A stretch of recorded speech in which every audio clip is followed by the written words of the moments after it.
A paz de Cristo, meu irmão, minha irmã, que Deus possa te abençoar. Quero te pedir, antes de mais nada, que você possa se inscrever, apertar em todas as notificações para que você possa receber todo o nosso conteúdo, que você possa também curtir, que você possa comentar e que você possa fazer algo para o reino do Senhor, que é compartilhar. Compartilhe esse vídeo que está por vir, não deixe de semear na vida das pessoas. Muita gente necessita ouvir a palavra de Deus. Então você que já está inscrito no canal, amém, Deus te abençoe. Você que não está e vê nossos vídeos, quantas pessoas veem nossos vídeos e veem os versículos da manhã, também os nossos shorts, todo dia às 6 horas da manhã são lançados, que não estão inscritos. Deus abençoe e abençoe a vida de outro também. Amém? Que Deus possa te abençoar rica e abundantemente. Pode rodar a vinheta em nome de Jesus. Deus abençoe.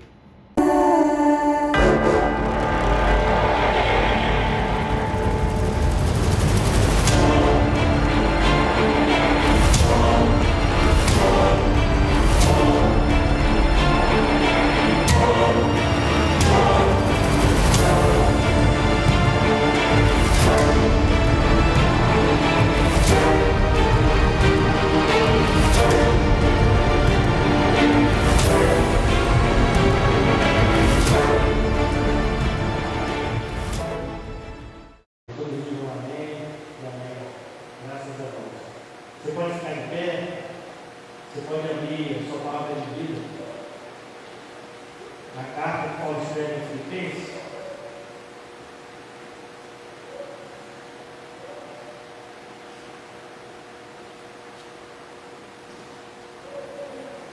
Capítulo 2. A gente falou de manhã sobre a submissão de Cristo, a gente leu Filipenses 2, do verso 6 ao verso 8. Só que Paulo ele continua a escrever em Filipenses 2, e a gente vai ler do verso 9 ao verso 11, e aí já para de falar da submissão, ou melhor, ele complementa os escritos dele, quando ele fala da submissão, agora ele fala da glorificação de Cristo. Então a gente vai ler Filipenses 2, verso 9, do verso 9 até o verso 11. Filipenses capítulo 2, versículo 9. A gente vai falar sobre a glorificação de Cristo. Amanhã falando sobre a submissão. Paulo vai discorrendo os seus escritos, fala sobre a submissão até o verso 8, do Filipenses 2. Depois ele começa a falar do Cristo, agora o Cristo glorificado, não o Cristo submisso, não o Cristo com o encargo da morte de cruz, do jeito que foi, do seu esvaziamento. Não, agora ele começa a falar da glorificação que há na pessoa de Cristo Jesus. Filipenses 2, verso 9 diz assim: por isso também Deus o exaltou sobremaneira, e lhe deu o nome que está acima de todo nome, verso 10, para que ao nome de Jesus se dobre todo o joelho, nos céus, na terra e debaixo da terra. Eu vou ler de novo o versículo 10, guarda ele no seu coração, que diz assim, Paulo escreve dizendo assim, para que ao nome de Jesus se dobre todo o joelho, e esses joelhos vão se dobrar onde? Nos céus, onde nós não estamos nesse plano. Na terra, nós estamos nesse plano. E debaixo da terra, onde também não estamos. Então, em todo lugar se dobrará todo o joelho ao nome de Jesus Cristo. E ele completa no verso 11. E toda língua confesse que Jesus Cristo é Senhor. Para quê? Para a glória de Deus. Graças te damos. Muito obrigado, Senhor, pela manifestação do Teu Espírito, Senhor, em todo o tempo, aqui nessa casa, nesse lugar, Pai. Um lugar separado para Ti, um lugar separado para a glorificação do Seu nome. Essa igreja tem como centro, Senhor, da nossa vida, a Tua glória, Senhor, o Teu nome, a glorificação do Seu nome. Que o Senhor possa, em nome de Jesus, Senhor, ser conosco, Pai, durante essa parte, Senhor, da noite, Pai. Fala aos nossos corações através dessa mensagem, esse complemento da carta que Paulo escreve aos Filipenses, a igreja de Filipe, Senhor, no capítulo 2. Agora, não mais falando da sua submissão, mas falando agora da glorificação que há no nome do seu Filho, Pai. Então, que possamos entender, que possamos compreender, Pai, que possamos ter em mente, Senhor, que essa glorificação é para a honra, para a glória desse Deus maravilhoso que nos resgatou, nos salvou, nos tirou do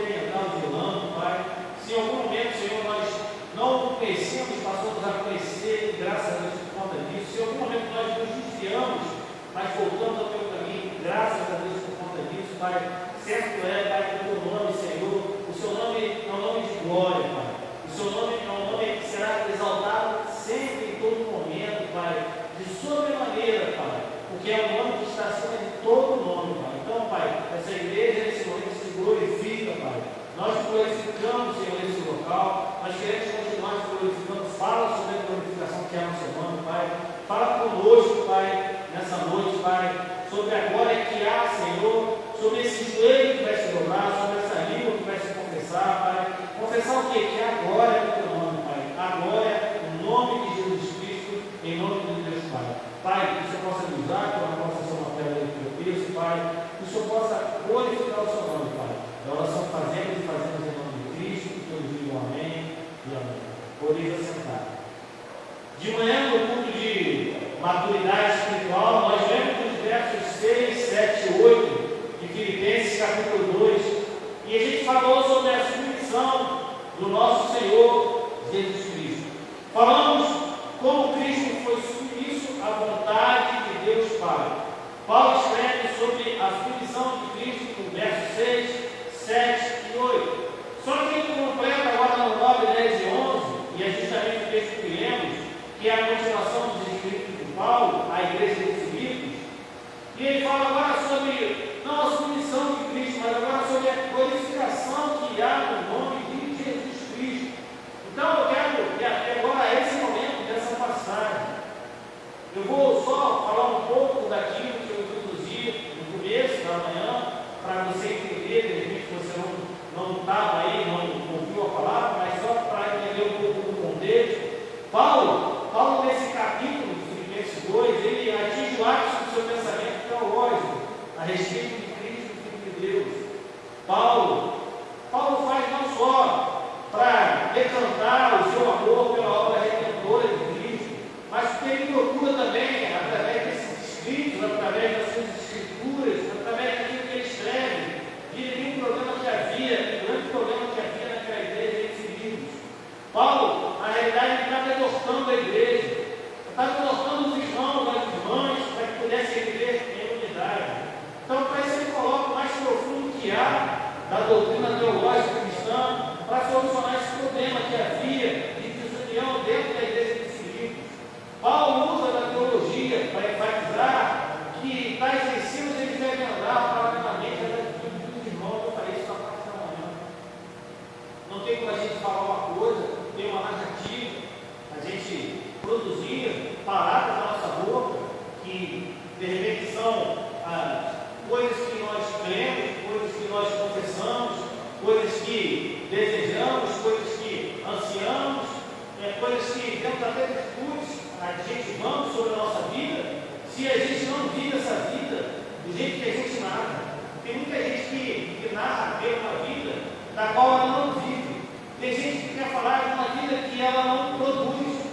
E nós, cristãos, nós temos que falar, nós temos que falar sobre aquilo que a gente confessa como sendo real na nossa vida, aquilo que realmente é verdadeiro na nossa vida, a nossa fé em Cristo Jesus, falar do amor de Jesus, falar de como Cristo andava, do que Cristo fazia, mas paralelamente a gente tem que viver isso. E como é que a gente vive isso? Através das nossas atos, através das nossas atitudes.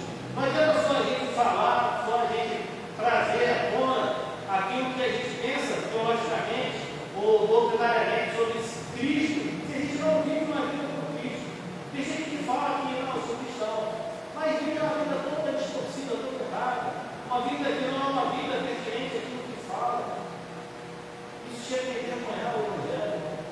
São pessoas que, na realidade, são pessoas que estão desvirtuando o Evangelho muito mais, eles estão envergonhando, não só a si mesmo, mas envergonham também o Evangelho. Então, Paulo compreende que toda a sistemática teológica, ele deve acompanhar uma vida que caminha com atitudes para que haja plena vida com Cristo. Eu e você, nós devemos viver uma vida plena com Cristo. Não adianta a gente estar aqui falando de Cristo, não adianta a gente separar o tempo para estar falando a Cristo, mas na realidade o nosso coração não está aqui. Nosso coração está em outro lugar, nosso coração está no nosso pensamento em outro lugar. A gente já está pensando no que a gente vai fazer amanhã, a gente já está pensando no político para mim, a gente já está pensando no que vai fazer. A nossa adoração, o nosso viver, tem que ser um viver com Cristo. Hoje eu tive que arrepender, desculpa, eu está filmando aí, eu tive que arrepender com a filha. Ela começou a crer, eu falei, cara, você não vai lá agradecer? Aí ela, desculpa, eu falei,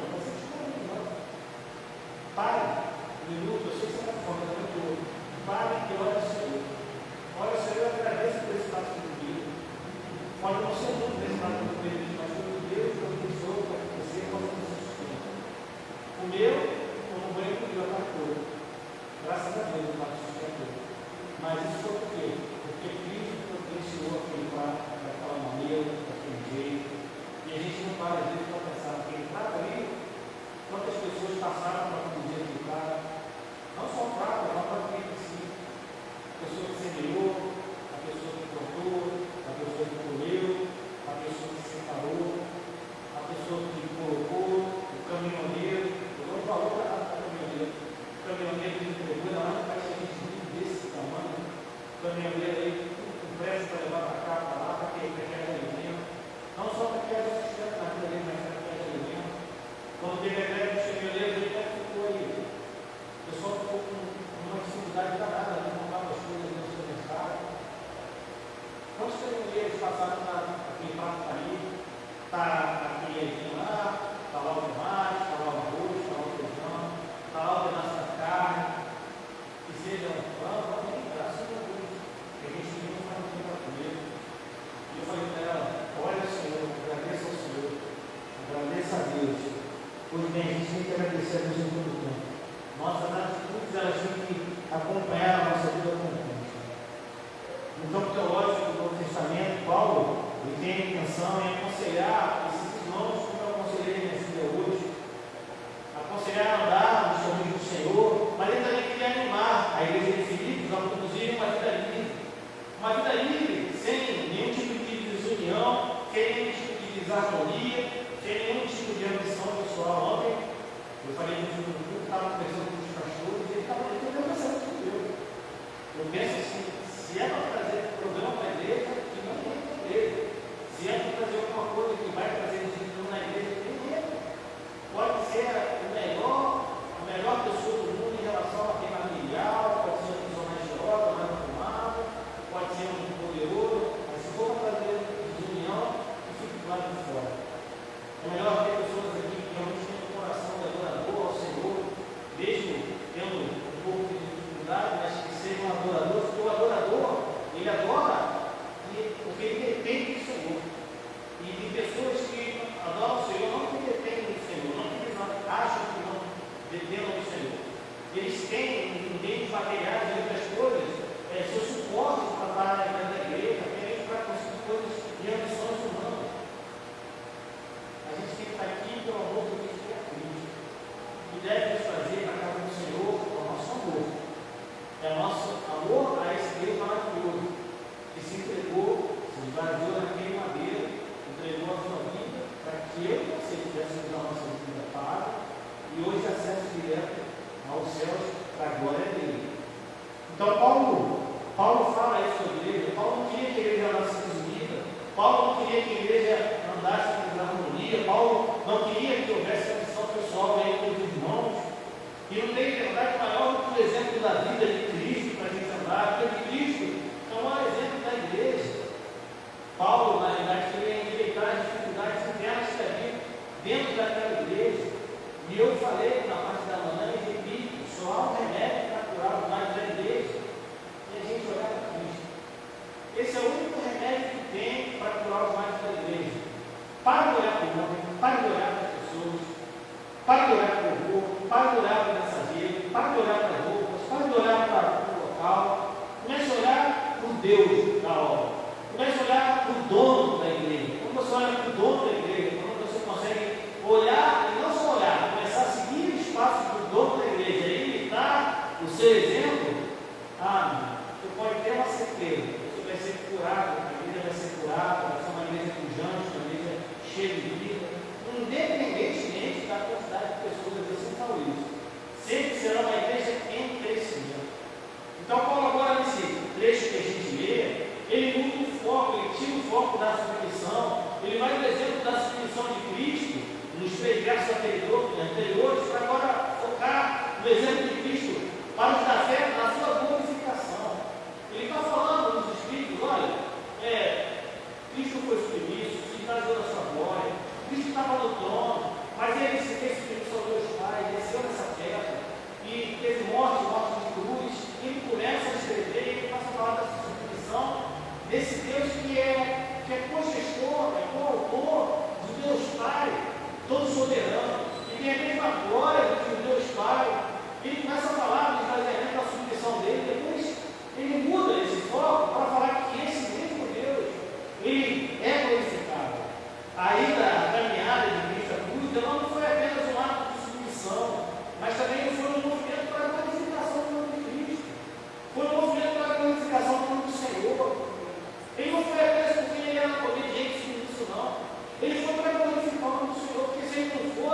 Ele queria pisar, mas ele não queria que Cristo fosse aclamado. E houve glorificação, houve glória da crucificação de Cristo. E nós, como igreja, nós temos que entender isso. Nós, como cristãos, nós temos que entender que houve glória da crucificação de Cristo. Para o mundo, às vezes, é incompreensível, até às vezes para a igreja é incompreensível. Como pode haver glorificação no sacrifício de Cristo? Como é que pode haver glória naquela cruz, no madeiro? A cruz trouxe um tipo de glória para Cristo. Para essas perguntas, a gente tem várias respostas que estão nesse texto. A primeira resposta é que houve glorificação na cruz pela obra de Deus. Diz lá, Filipenses 2:9. Por isso também Deus o exaltou sobremaneira e lhe deu o nome que está acima de todo nome. Houve glorificação na cruz pela obra de Deus. Paulo ele traça um caminho daquilo que Cristo fez, pelo aquilo que Deus fez para ele e por ele. O mesmo que se submeteu, o mesmo Cristo, ele foi glorificado. E essa glorificação foi dada por quem? Pelo Pai. Por isso também Deus o exaltou sobremaneira. O percurso da glorificação de Cristo passou pelo vale da submissão, pela estrada da humilhação, pela chegada da coroação e passou pela cruz. Para Cristo ser glorificado, ele teve que passar pela cruz. Não iria haver glória na vida de Cristo se ele não passasse pela cruz. Deus sempre exalta aqueles que se submetem e se humilham. Foi por causa do sofrimento da morte que essa recompensa desse galardão lhe foi oferecida. Cristo ele não ficou numa sepultura porque Deus não permitiu. Deus o levantou da morte, fez Cristo retornar ao seu plano de glória. Ele se ascendeu aos céus para se sentar no seu lugar. Ele não foi para um lugar que ele não conhecia, muito pelo contrário. Quando Paulo fala da submissão, para que ele se esvazie da glória dele desce, depois ele desce e ele volta para o seu lugar. E o seu lugar é onde? No trono da glória, desce de Deus Pai. Deus Pai deu toda a autoridade a Cristo no céu e na terra, de lá Mateus 28:18. Deu a ele a autoridade para julgar, fez dele o Senhor dos vivos e até dos mortos. De João Romanos, quando diz isso em 14:9. Colocou Deus, Jesus Cristo, assentado à sua destra, acima de todo principado, acima de toda potestade. Cristo é o cabeça de toda a igreja. É Cristo. Glorificação na cruz pela obra de Cristo, pela obra de Deus Pai. Cristo é o Senhor e o Deus de toda a vida, o Rei dos Reis. É o Senhor dos Senhores, Senhor dos Imperadores. Cristo é o Senhor que nem um Deus pagão ou em um mundo jamais poderá ser. Jesus era nada menos que divino. Que coisa maravilhosa. O grande destaque do Novo Testamento, o grande destaque é sobre o senhorio de Cristo. A gente falou um pouco aí sobre a última semana de Cristo. Eu vou trazer o cuidado agora. Cristo, o Filho de Deus, ele é chamado de Senhor mais de 600 vezes no Novo Testamento. Mais de 600 vezes Cristo é chamado de Senhor. E o Senhor é dono. Somente aqueles que confessam Jesus como Senhor podem ser salvos. A palavra divina diz que quem tem o Filho tem a vida. Havia um homem muito rico, que ele investia a sua grande fortuna em quadros famosos. Ele tinha orgulho de ter uma galeria, uma coleção dos maiores, dos mais consagrados pintores do mundo, seus quadros. Ele era um colecionador de quadros de pessoas famosas. Um dia seu filho, o seu único filho, ele foi ferido numa viagem, e esse filho ele morre. Seu amigo que o acompanhava, os seus últimos suspiros, buscando consolar aquele pai aflito, enviou um quadro que ele mesmo pintara no rosto do seu filho. Então, uma pessoa desconhecida ali, que andava com o seu filho, que morreu, pintou um quadro e deu para aquele colecionador de quadros maravilhosos, de quadros famosos, de pessoas famosas, e ali havia o rosto do seu filho. Uma pessoa totalmente anônima, ela faz um quadro, o rosto do seu filho,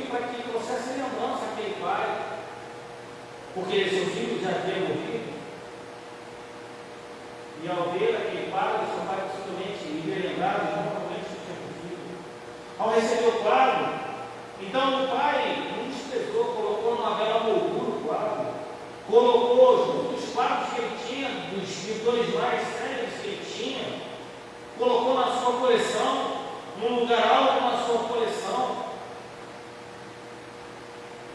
Só que aquele homem, aquele colecionador, também estava para conhecer a morte. A morte se avizinhava da vida dele. Então aquele homem rico, aquele homem colecionador, aqueles quadros maravilhosos, ele chama seu mordomo e ele entrega para esse mordomo algumas recomendações. Ele fala para o seu mordomo: olha, eu preciso que você tome conta disso quando eu partir para a morte. Ele determinou que os quadros todos fossem leiloados e o dinheiro que fosse arrecadado deveria ser entregue a uma instituição de caridade. Então ele fala para o mordomo: você está vendo minha coleção? Toda essa minha coleção de quadros aqui, você vai vender ela. Eu não tenho mais herdeiro, eu perdi meu filho, você sabe disso, você me acompanha, você me acompanhou há um tempo. Então você vai fazer um leilão e você vai vender todos os quadros e com o dinheiro desses quadros todos você vai pegar e vai repassar isso para uma instituição de caridade. Pois bem, esse homem faleceu, então no dia determinado o leilão aconteceu. Só que para surpresa daquelas pessoas que estavam presentes, muitas pessoas ricas, muitas pessoas abastadas, que queriam arrebatar aqueles quadros de pessoas famosas, quadros raros, o mordomo começou leiloando o quadro do filho. Então o primeiro quadro que ele botou foi o quadro do filho dele. Aquele quadro lá, um desconhecido colocou a figura do seu filho. Um quadro que não tinha uma assinatura de um homem famoso. Um quadro onde o rosto da pessoa não era famosa. Um quadro que parecia que não valia nada. E começou o leilão justamente com aquele quadro. E as pessoas que estavam naquele leilão, nenhuma daquelas pessoas não mostrou interesse por aquele quadro. Ninguém queria comprar aquele quadro, porque não tinha assinatura de alguém famoso, não era um quadro famoso, não tinha uma pessoa famosa ali pintada naquele quadro, não tinha nenhum atrativo, não havia valor nenhum artístico naquele quadro. Até que alguém dentro daquele meio do leilão ali resolveu fazer uma oferta por aquele quadro. E foi a única oferta que foi feita por aquele quadro. E aquela pessoa, ela comprou aquele quadro. Para maior surpresa ainda, o mordomo, quando aquela pessoa comprou aquele quadro, acabou o leilão. E todo mundo ficou surpreso, porque foi leiloado apenas um quadro. O leilão que era para ser feito de todos os quadros daquele colecionador famoso, o leilão onde tinha quadros famosos, valores artísticos, valores monetários grandes naqueles quadros, ele tinha acabado porque um homem havia comprado um quadro onde estava estampado o seu filho. É assim mesmo que acontece com a gente. Alguns pensam que após a cruz, ao ascender aos céus, foi restituída a natureza divina de Cristo. Mas essas pessoas estão enganadas. Cristo nunca renunciou à sua natureza divina. Foi sim a restituição da glória eterna. Tinha como o Pai, antes que houvesse mundo, o qual voluntariamente havia se despojado. Porque Jesus se submeteu e foi glorificado. O Cristo é a esplêndida imagem de sua própria declaração. Lucas 18, 48 diz assim: todo o que se exalta será humilhado, mas o que se humilha será exaltado. Os homens foram rejeitados, mas Deus o acolheu. Os homens o cuspiram, mas Deus o exaltou. Os homens lhe deram nomes insolentes, mas Deus, Pai, lhe deu o nome que está acima de todo nome. Aquele rapaz que comprou aquele quadro, aquele homem que comprou aquele quadro, ele ficou com toda a coleção daquele homem rico. Porque ele comprou o quadro mais importante que existia na coleção dele. O quadro do seu filho. Aí ele foi dado tudo galatão da recompensa. Por causa da compra do quadro. A segunda resposta que houve por ele na cruz é pela sua exaltação incomparável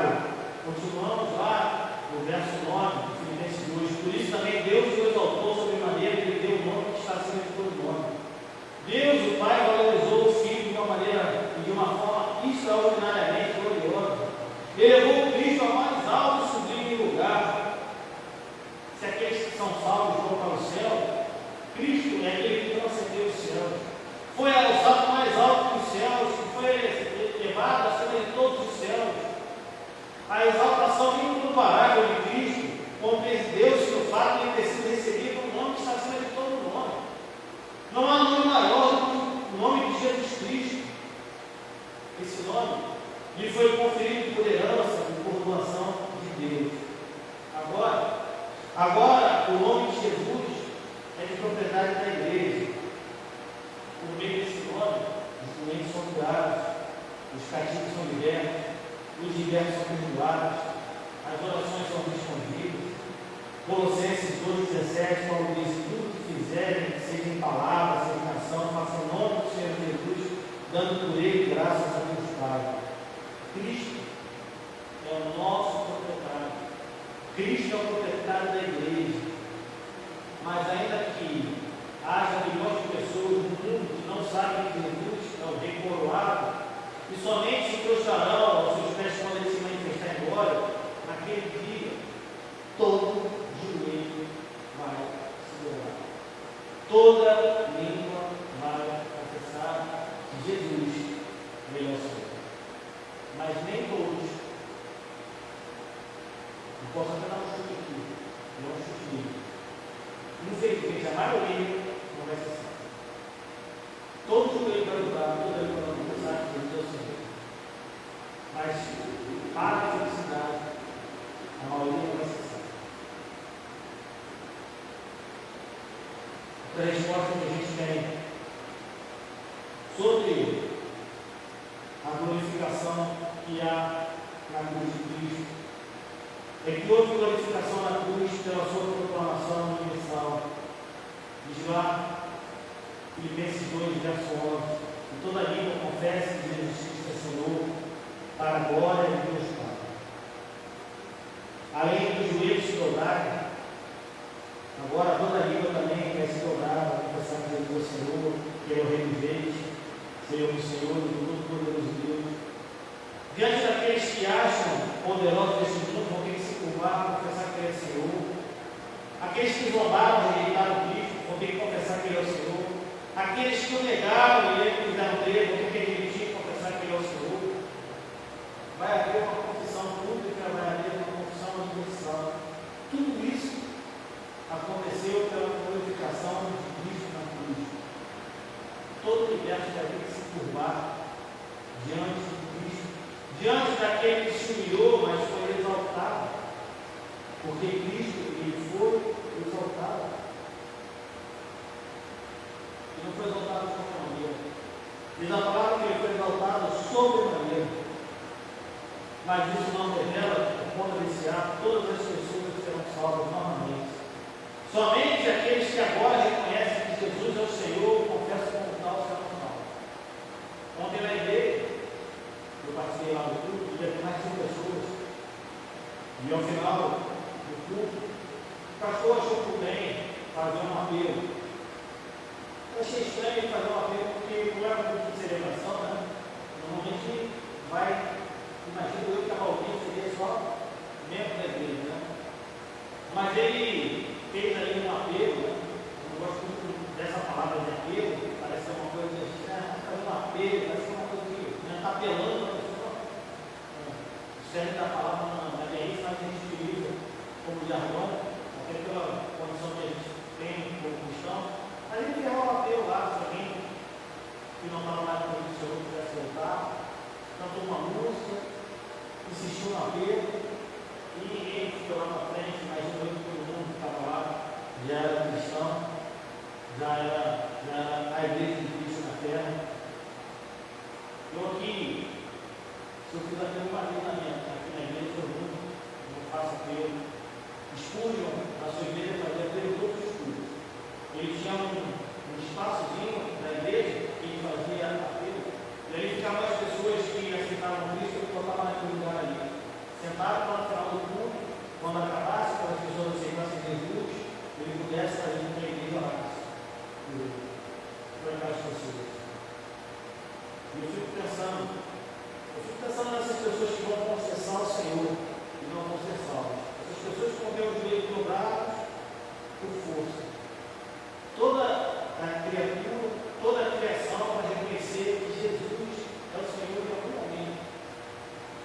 Em algum momento vai acontecer isso, possivelmente na sua volta, no seu retorno, na sua segunda vinda. Nenhuma língua vai ficar parada, nenhuma língua vai ficar silenciosa, nenhum joelho vai ficar sem se dobrar. Isso tudo vai acontecer porque o Senhor foi glorificado na cruz, para que houvesse a proclamação universal. Outra resposta é a glorificação na cruz, por conta de um propósito estabelecido. E toda língua acontece de Jesus Cristo é o Senhor para a glória de Deus Pai. A glorificação de Cristo teve principalmente dois propósitos bastante evidentes. O primeiro é que todo o universo vai reconhecer que Cristo é o Senhor. Deus Pai o exaltou, fez ele assentar a sua destra, constituiu o Senhor absoluto de todo o universo. O senhorio de Cristo foi o grande realce da pregação apostólica. Todos, em todos os lugares, em todos os tempos, vão reconhecer e confessar que Jesus é o Senhor.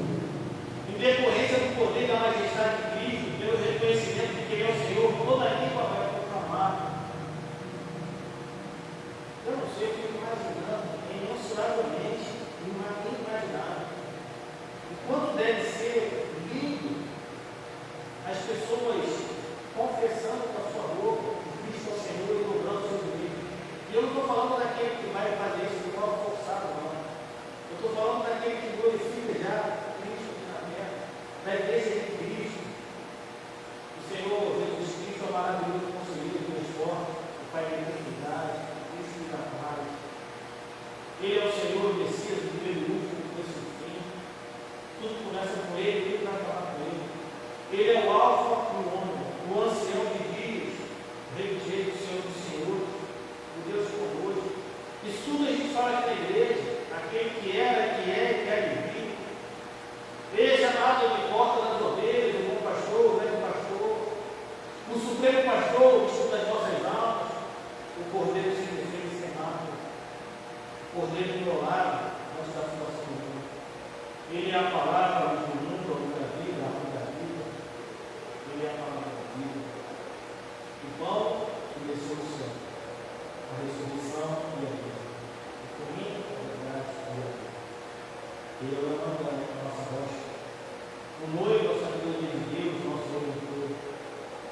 Pelo que Cristo representa, de todas essas coisas, obras de verdade para nós, a sua igreja, e dobrar os nossos joelhos, e confessar os nossos lábios, é algo que a gente vai realizar de forma voluntária para a glória de Deus Pai. E tudo isso porque houve glorificação naquela cruz. Em segundo lugar, o Pai é glorificado pela exaltação do Filho. O Filho, último de todas as coisas, é a glória de Deus. Tudo no final é para a glória de Deus. Paulo já realizado com o pecado e a glória. Toda a glória que não é dada a Deus é a glória vazia, é uma glória. Cristo que esvaziou, se humilhou, suportou a cruz para a glória de Deus. Ele ressuscitou e foi exaltado para a glória de Deus. O senhorio de Cristo não compete com Deus, nem a entronização do Filho ameaça a monarquia única do Pai. A regência de Cristo é para a glória de Deus Pai. A sua soberania é dom do Pai. Aquilo que ele recusou apropriar-se de forma egoísta, numa obra de enaltecimento próprio, destituído de sentido, aprove ao Pai ou tornar-lhe agora. A última palavra é Pai. Como que para enfatizar que agora, no Cristo pré-existente, encarnado, brilhado, exaltado, Deus e o mundo estão unidos em um novo segmento da humanidade. Um microscópio da nova ordem de Deus do universo nasceu naquele momento. Para a gente finalizar essas duas prestações de culto,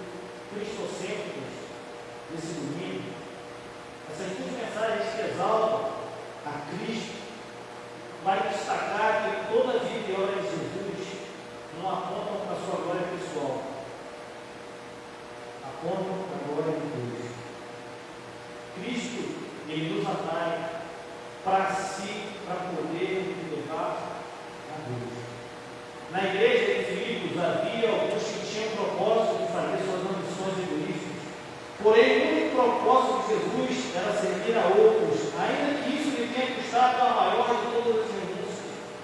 Enquanto alguns membros da igreja de Filipos queriam ser o centro das atenções, Cristo queria que o único centro da atenção fosse Deus. Assim também, o seguidor de Cristo, eu e você, devemos pensar nos outros, não em nós mesmos. Devemos pensar nos demais. Não devemos buscar a nossa glória, senão a glória de Deus. Feche teus olhos, curva a tua cabeça. Vamos ter um momento de oração. Pai, nessa noite, Senhor, falamos sobre a sua glorificação, de manhã sobre a sua submissão. Essa igreja te adora, Senhor, porque o Senhor é o centro dela, o Senhor é o proprietário dela, o Senhor é o dono dela. Tudo que é feito aqui, Senhor, é feito para a glória, para o louvor, para a honra, para a exaltação do seu nome, Senhor. Nada aqui é feito para o homem, nada aqui é feito para a glorificação, para a vanglória de qualquer pessoa. Tudo que é feito aqui, Senhor. Desde o momento em que nós abrimos essa porta aqui, Senhor, até o momento, Senhor, em que nós saímos daqui, Senhor, tudo que é feito, tudo que é realizado, é para glorificar o seu santo nome. Não há glória em nós, não há, Senhor, em nós nada, Senhor, que possa ser algo que possa trazer vanglória nos nossos nomes. Somos servos, somos candidatos a servos inúteis na sua presença. O Senhor é aquele que se submeteu, se esvaziou, é aquele que se entregou, é aquele que se humilhou, aquele que foi escorraçado, humilhado, pregado naquela cruz, se sacrificou, morreu, mas ressuscitou, e glorificou o nome do Deus Pai, glorificou o nome do Deus, do único Deus que há em toda a terra, que é o Senhor dos Senhores, Deus de todos os deuses. Pai, em nome de Jesus, Senhor, toma a nossa vida, que o Senhor possa ser conosco, Pai, na nossa caminhada, que a sua glorificação, Senhor, seja pertinente, seja uma glorificação continuada em todo momento na terra, Pai, aqui nessa igreja. Que não possamos em nenhum momento nos desvirtuarmos, Senhor, do centro da tua vontade, do centro da adoração que há na pessoa do seu Filho Cristo Jesus. Aquela cruz ela foi imposta, e seu Filho ele foi submetido a ela por obediência, Pai. Mas ali houve glorificação do seu santo nome. Pela cruz, Senhor, nós hoje podemos dizer, Senhor, que somos salvos, Senhor, pela obra redentora, pela obra vicária do sacrifício do seu Filho, Pai. Então, Pai, em nome de Jesus, Senhor, que o Senhor continue a ser glorificado nessa igreja, que o Senhor continue a ser exaltado nessa igreja, que essa igreja continue sendo uma igreja viva, uma igreja pujante, Pai, crescendo na tua palavra, não crescendo, Senhor, em vento de doutrina, não crescendo em desunião, não crescendo em desarmonia, muito pelo contrário, Senhor. Crescendo, Senhor, dentro daquilo que o Senhor determina, Pai, na tua palavra, Pai, dentro daquilo que o Senhor deseja. O nosso exemplo, Senhor, não serve para nada. Nós devemos seguir o seu exemplo, seguir o seu caminho, a sua caminhada, amar as pessoas, amar o Pai, amar uns aos outros, andarmos em união, em harmonia. Que essa igreja possa ser uma igreja alicerçada na sua palavra. Que nada nem ninguém tire a glória do Senhor do seu lugar. Se alguém para um dia quiser tirar a glória do Senhor do seu lugar, que o Senhor possa acabar com essa igreja, porque tudo que é feito aqui, Pai, é para a glorificação, para a exaltação do seu santo nome. Muito obrigado, Senhor, pelo culto da manhã, muito obrigado pelo culto da noite. Muito obrigado, Senhor, pela prestação do culto, Senhor, que entregamos ao Senhor, que adoramos a Ti, Senhor, na parte da manhã, onde aprendemos sobre a sua submissão, e agora, hoje, Senhor, da sua glorificação. Pai, queremos continuar, Senhor, sendo essa igreja cristocêntrica, no meio dessa bagunça evangélica que há no nosso meio, Pai. No meio desse oceano evangélico, onde as águas são rasas, não há profundidade, Senhor. Que nós possamos ir o mais profundo possível, Pai.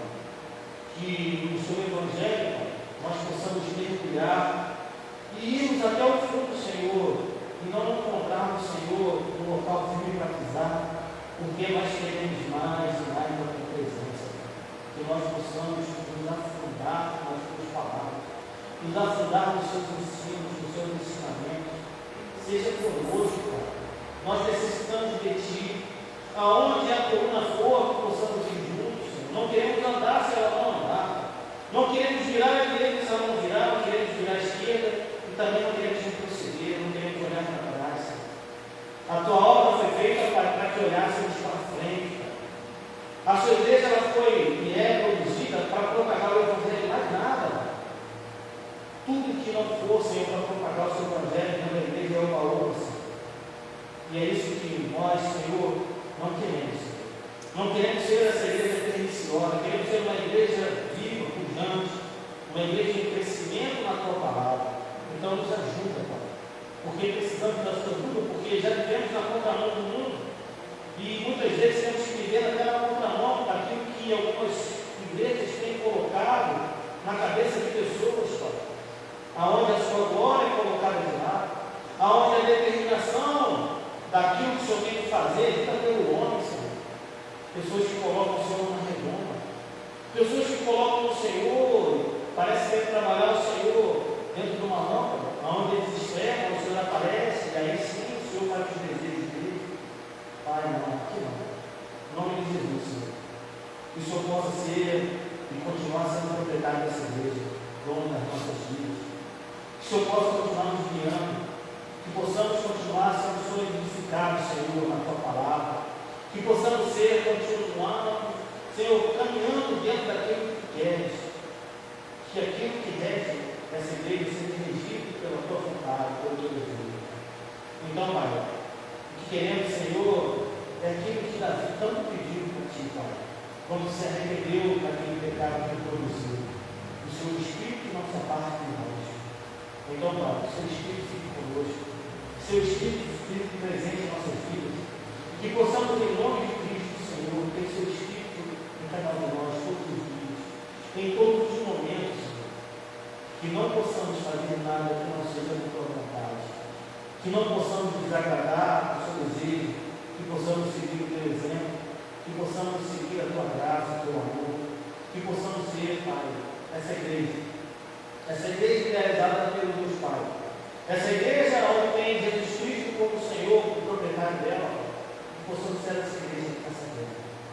A oração fazemos em nome de Cristo, e todos digam amém. Amém. Glória ao Senhor, amém.